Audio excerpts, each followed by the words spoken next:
Russia's invasion of Ukraine has now entered its second month, with setbacks mounting and civilians suffering. Today, Russian forces targeted the western Ukrainian city of Lviv. CBS's Imtiaz Tyab is there. Adriana, good evening. Well, after Moscow announced it would be entering a new phase in its brutal war, apparently shifting focus to eastern Ukraine, here in the far west, a series of Russian missile strikes have left the city of Lviv on edge. Russian missiles streak across the sky, targeting a fuel depot and sending a roiling cloud of black smoke into the air. Well, we heard a series of loud explosions. And as you can see, Vladimir Putin's war is now squarely on Lviv's doorstep. At least 5 people were injured in the attack just 2 miles from the center of the city, terrifying residents who have largely been spared the brutal violence seen across so much of Ukraine, as Russian forces carried out a series of other long-range missile strikes. The attacks follow an announcement by Russian generals the Kremlin would be shifting focus from its ground offensive aimed at Kyiv to instead prioritizing what Moscow calls the liberation of the contested eastern Donbass region.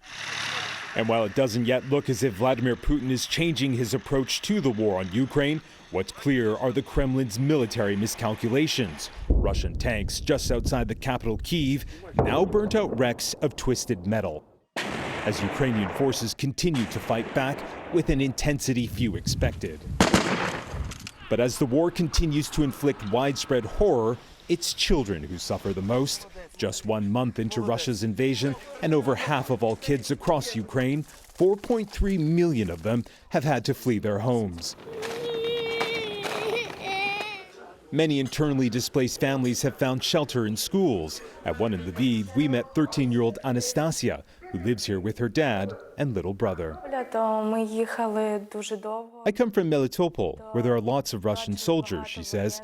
It took us 2.5 days by train just to get here.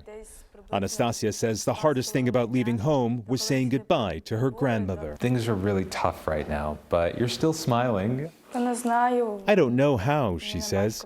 I think I do it for my dad.